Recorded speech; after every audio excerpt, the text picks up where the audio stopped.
Hello, and welcome to this episode of Criminal Mischief, the Art and Science of Crime Fiction. I'm your host, D.P. Lyle.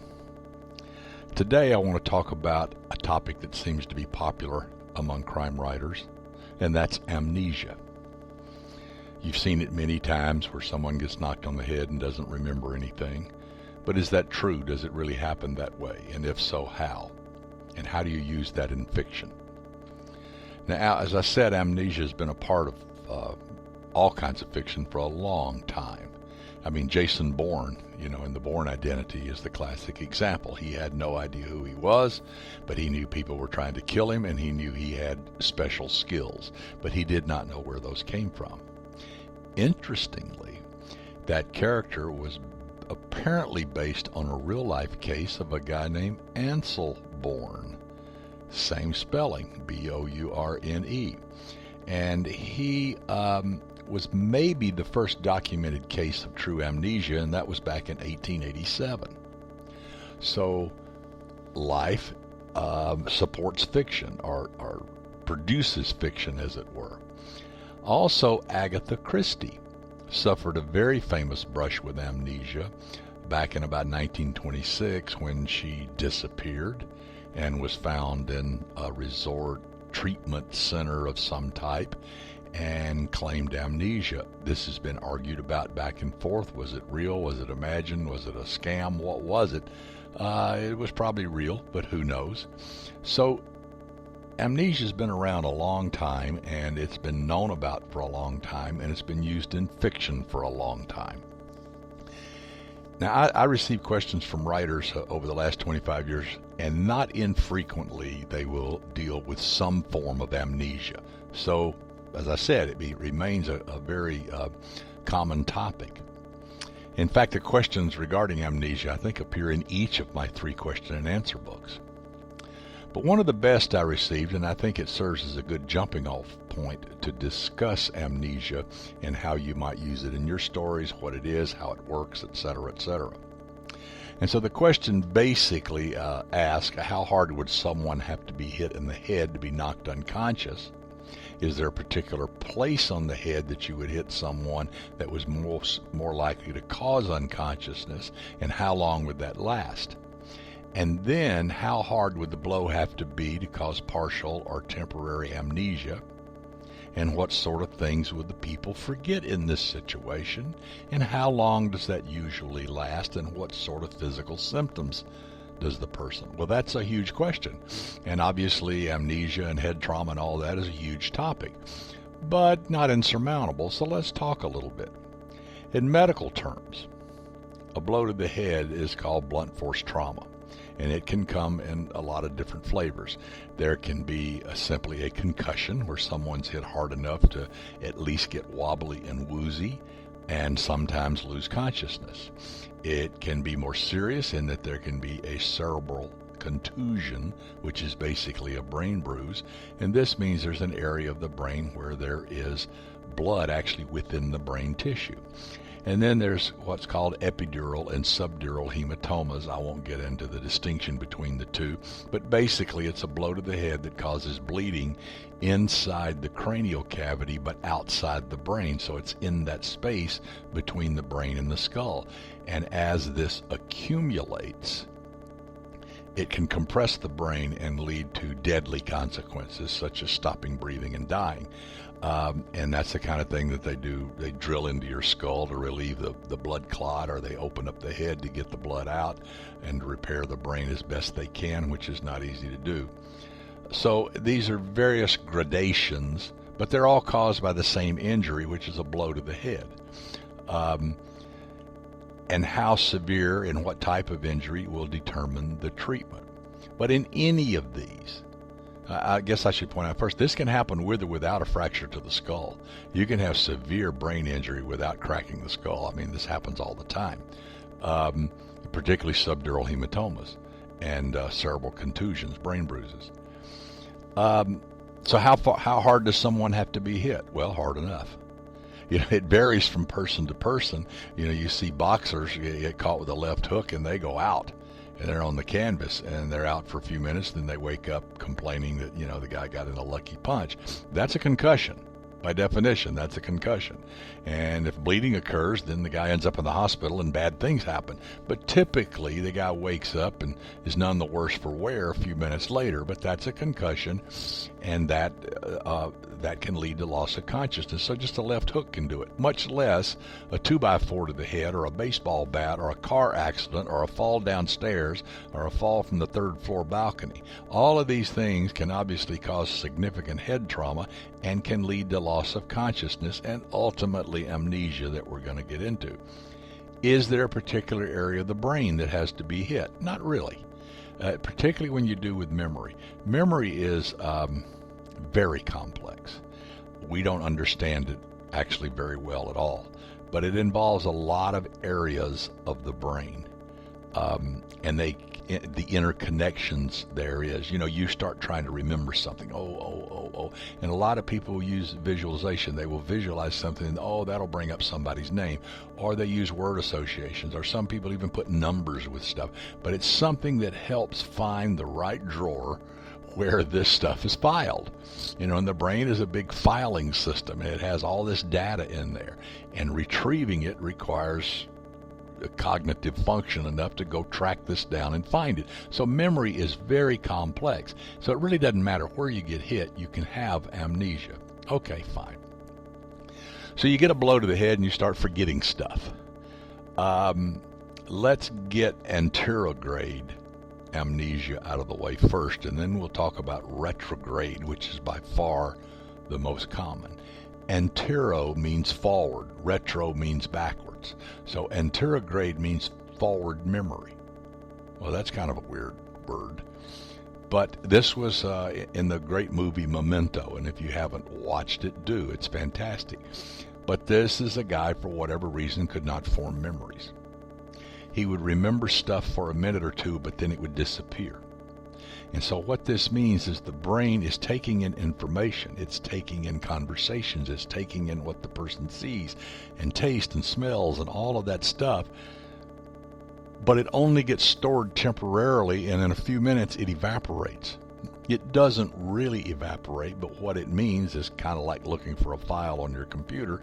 It's lost the address in there somewhere. So these memories that are being formed cannot be found. And so consequently, the person at the end of the day does not remember things that are happening forward from the traumatic event, a head blow maybe. And so now he can't form new memories that stick.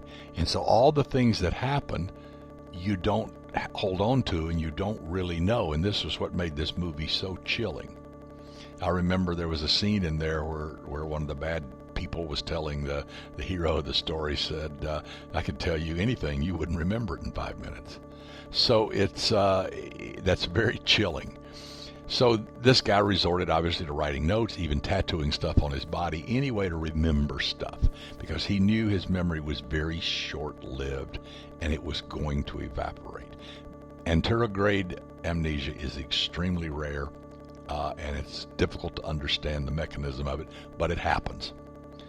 By far the most common is retrograde amnesia. Now there's drugs, like a lot of the date rape drugs, that will prevent memories from forming, so you're amnestic for a while. Obviously, if you go under general anesthesia, and if you've ever received in the hospital, they often use these for colonoscopies and other surgeries and other procedures.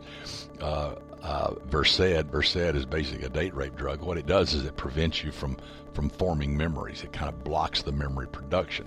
But a blow to the head can do that too. All right, so let's say you get hit in the head, and it's just a concussion. It's an automobile accident, or somebody, whacks you with a baseball bat, or you fall down and hit your head. And suddenly you can't remember how it happened. You can't remember anything about it. This is very common, that people lose memories for how the accident happened, what they were doing right beforehand. And this can go back a few seconds, a few minutes, a few hours, days, months, years. And in fact, retrograde amnesia can go all the way back to birth. Someone may not remember anything about their life before the trauma. And this is kind of like the Jason Bourne effect. They don't, his obviously was psychological and brainwashing rather than a blow to the head, but it's the same principle. And it goes all the way back to the beginning where you have no identity. You don't know who you are. You don't know, a lot of people call these fugue states, but you just don't know anything that happened before. And that may go back, as I said, a variable period of time. Also, you may remember nothing. You may remember some things. You may remember a few things. You may remember them in scrambled form. You may remember them out of order. You may remember them in bits and pieces that make no sense. This is great stuff for fiction, because as someone loses that memory, they may not lose all of it, and they can remember bits and pieces of stuff, but they can't put the pieces together. And so it creates great, obviously, stress on the character and on your investigator who's trying to get information out of this character that was mugged in an alley or whatever. And it becomes very frustrating because you can only remember bits and pieces. And those bits and pieces may not make sense when you don't have the other bits and pieces that glue them together. So you see where that can go. So let's say somebody loses memory they can remember a few things in their childhood, but they can't remember anything of their adult life from a blow to the head. Well, as the days, weeks, months go by, memory may start returning. And in fact, typically it does. But it doesn't just bang all of a sudden, whoa, there it is, everything's back, though that can happen, and it has happened. Usually it's in bits and pieces. And people start remembering, oh, yeah, wait a minute, I remember that now. And the police say, well, why didn't you tell us that before? Well, I didn't remember it. I was unconscious. What do you mean? I'm lucky I remembered it now. So it can come back in bits and pieces. And again, in no chronological order. It can come back in very scattered little snippets of memory. And that memory may be clear, it may be fuzzy, it may be accurate, it may be inaccurate. It may be confusing, it may be crystal clear, and it can be anywhere in between because memory works that way. The memory may return completely, so the person has a complete memory now for everything in their life again, or only partially. Some of it may return, some of it may stay gone forever. And so you have a lot of leeway when you're dealing with amnesia.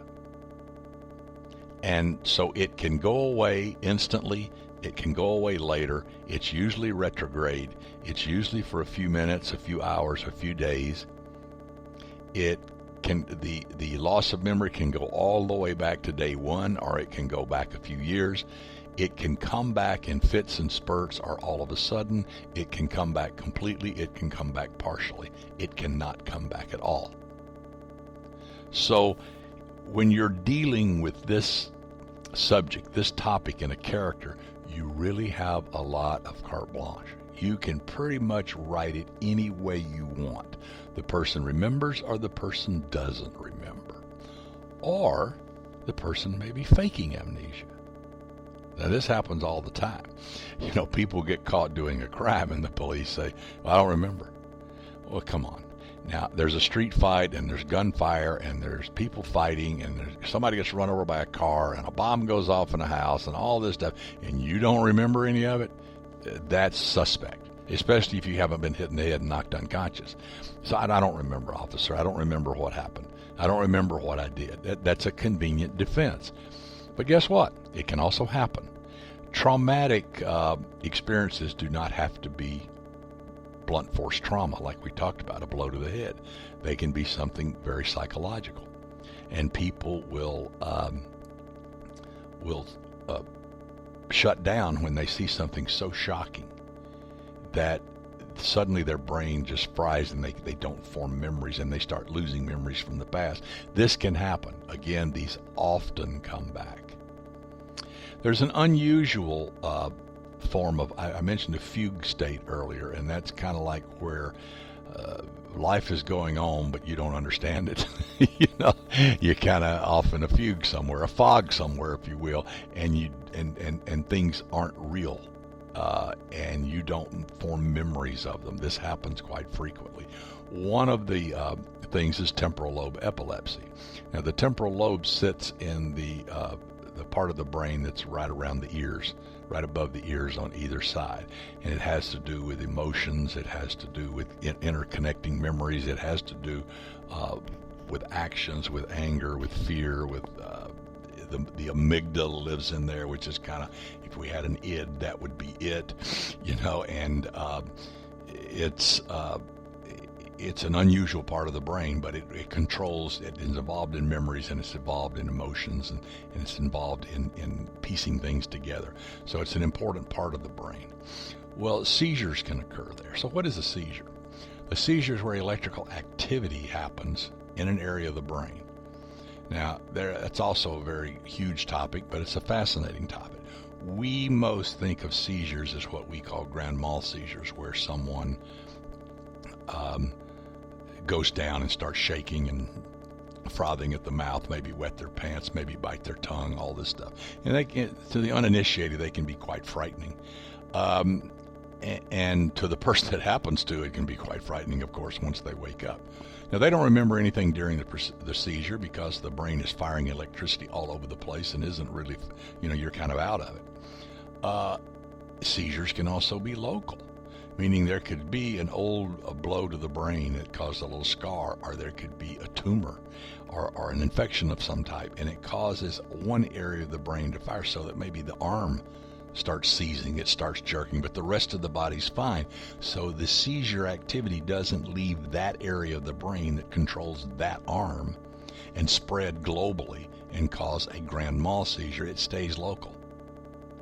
And so seizures can come in a lot of different areas, in a lot of different ways. When it happens in the temporal lobe, it can affect, as I said, behavior, memory, activities, and yet the person who is having a temporal lobe epileptic seizure may appear normal to the outside world. I remember as a resident, we had a young girl in her 20s who came into the emergency room about 5 o'clock one evening, absolutely freaked out. She was in full stage panic attack. And it took a while to get the story out of her, but basically, she left her office, which was right next to the medical center there in Houston. She went to lunch. And she came back to the office, and everybody said, "Where have you been?" She said, "Well, I went to lunch." And they said, "For 4.5 hours?" She said, "What?" She said, "It's 4:30. And she looked at her watch, and she thought, oh my God, she did not remember 4.5 hours of her life. And not only that, in her jacket pocket, she found a book of matches from the Warwick Hotel, which is like up the street from the medical center. And she had, to her knowledge, never been to the Warwick Hotel in her life. So you think this wasn't freaky for this young lady? I mean, you go to lunch, and the next thing you know, you're a missing person, and the next thing you know, 4.5 hours of your life disappeared. Well, to make a long story short, once we evaluated her and went through all the testing, she had temporal lobe epilepsy. And what had happened is she had had a seizure and gone into that fugue state where she went and did whatever. Everybody around her didn't notice anything different because she walked and talked and did all the stuff that a normal human would do. But she was in the throes of a seizure and had no idea what was going on. So memory loss is a funny thing, and it can, like I said, it can come in a lot of different flavors, and it can come and go as it wishes. So let's say your character's been hit in the head and they have some loss of memory, and it goes back for a few hours, and they don't remember how they got where they were. They don't remember who attacked them. They don't remember much of anything about it. The other symptoms that they might have while as a result of this blow to the head would be headaches, of course, but they could have dizziness. Their balance could be a little off. They could be a little nauseated. They could even vomit. They could have blurred vision, and they could just have generalized weakness and fatigue and a lot of other things. This is what happens with blows to the head. Their vision could be disturbed for a while, and they could feel off balance. You just have that feeling like, I'm not steady on my feet. I don't mean you're staggering and falling down, though. That could happen too. That would likely suggest a more serious brain injury than just a concussion. So you can see now you've got this character that was a witness to some event, or was involved in some event in some way, some criminal activity, got hit in the head and left for either dead or left unconscious, thinking that was the end of it, and now they wake up, and so what does everybody want to know? Them, their family, and of course the police and investigators. What happened? What did you see? Who did this? What were the circumstances? Did you see a car leaving? Did you see someone else? How many people were involved? You can see there's a million questions that the investigators are going to ask, and the person can't remember any of it. But as the layers of the amnesia peel away, they start remembering bits and pieces. And one of those bits and pieces may be what solves your crime for your investigator. How many times have you seen this? Lots of times in movies, you've read it in books and all of that, but that doesn't mean that you don't use it just because it's been done before. I always tell people there's only two stories. Somebody comes, somebody leaves. That's it. Somebody comes into the character's life, knocks it off balance, and the story is about them getting the life back to square one. Or somebody leaves and goes somewhere else and gets involved in something, sort of the stranger in the strange land. I mean, if you think about it, what happened with Brody in Jaws? A shark showed up. It came into his life. What happened with Luke Skywalker? Two droids came into his life and brought him to Obi-Wan Kenobi. And off we go. This happens all the time. And this is how stories are. So there's only somebody comes, somebody goes. That's it. Well, sure, amnesia's been written about. False memories have been written about. Sporadic memories have been written about. People unable to remember details and all this stuff have been written about, but not by you.